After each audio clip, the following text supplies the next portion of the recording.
Will you please pray with me?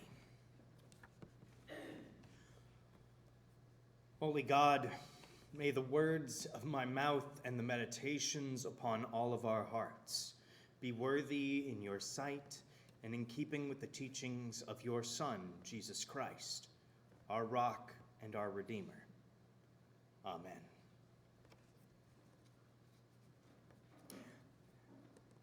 As a child, I always found comfort in the quiet of Advent. For me, the lead up to Christmas was surrounded by night and snow. Because we all live in the Midwest, the sun goes down around 4:30 and the snow blankets the ground, or at least it used to when I was a kid. One of my favorite activities as apparently a very weird child was to, you'll see, was to go and stand outside my house and look in on all the pretty lights and decorations. With snow blanketing everything, there was no sound from animals or cars or the city. And the house had a warm and inviting glow from within.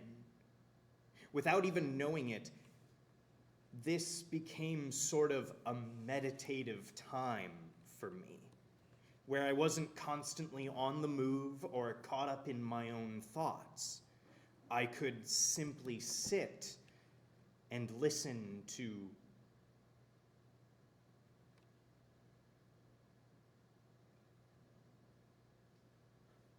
I've lost that time as I've gotten older, in part because I'm just older now with more responsibilities and less time, as you do.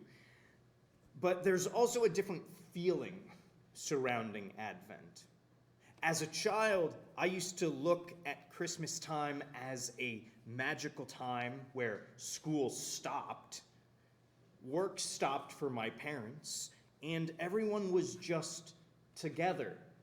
And the world felt like it was good to one another. Growing up was realizing that the holidays don't suddenly change things like a Hallmark movie or the Christmas Carol. The poor are still out in the cold. The unwanted don't see that inviting glow from within. And the wealthy and powerful still plot to gain more and more at the expense of others. This year, I look around and I don't see the same wonder that I had as a child around the Christmas season. I see fear and division in our nation because of our recent election. I see people struggle to pay their bills and their groceries. I see people in this congregation tired after experiencing funeral after funeral this year, losing another person that we loved so dearly. In Ukraine and Israel and now Syria, war continues, becoming more ferocious, more violent, and more widespread. I'm tired. You're probably tired. Our nation is tired. The world is tired. Something that gives me a slight comfort is that this is not new for the world. In fact, we need not look more or further than the very first Christmas to see a world that was tired and broken. At the time, the known world was controlled by a domineering Roman Empire that claimed to bring peace and prosperity, but was living under Roman rule. And that was like living under a foreign army. Taxes were collected by corrupt officials who often demanded more and more because they gained from it personally, whether that be from your farm or from your coin.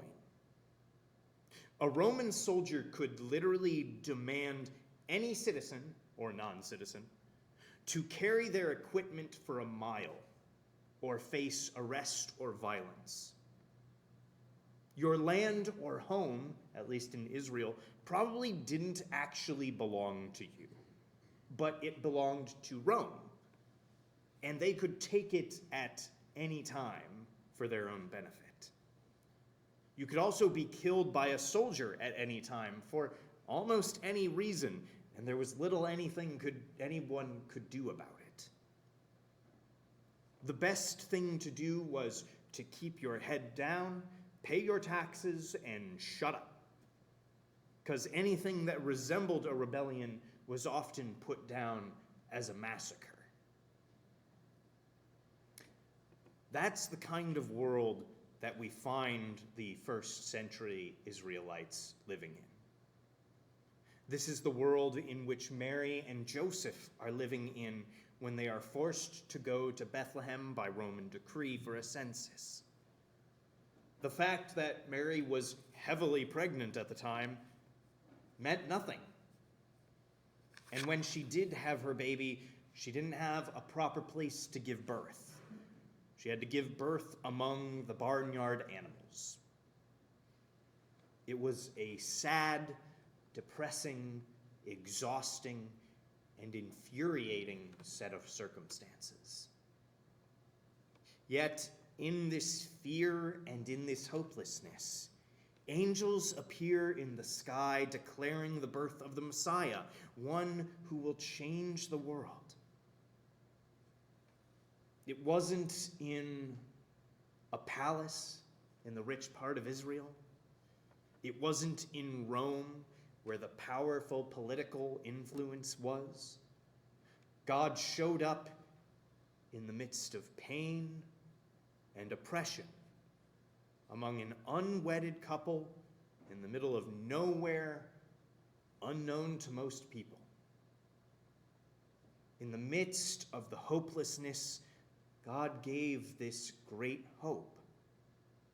In the midst of oppression, God appeared as someone who would make everyone equal through the Messiah.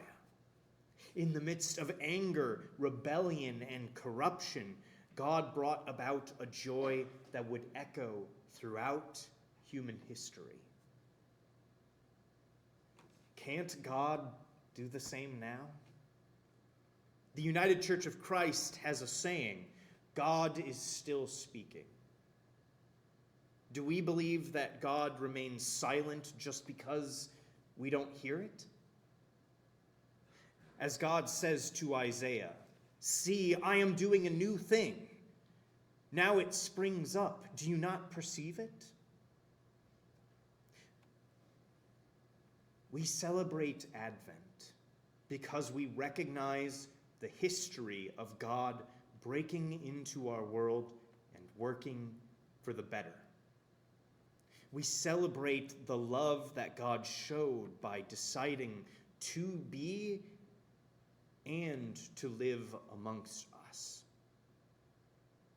Part of the challenging part of faith is the faith. In the darkness, it's hard to see where things are heading. Maybe I should say fog, considering this morning. But there is a reason that Christmas is celebrated in darkness at the coldest part of the year. We pick that time because it is to show that the light shines in the darkness, and the darkness did not overtake it. I don't know how things will get better or when they'll get better, but our faith tells us and encourages us that there will come a time that the struggles will cease. One day there will be rest. Amen.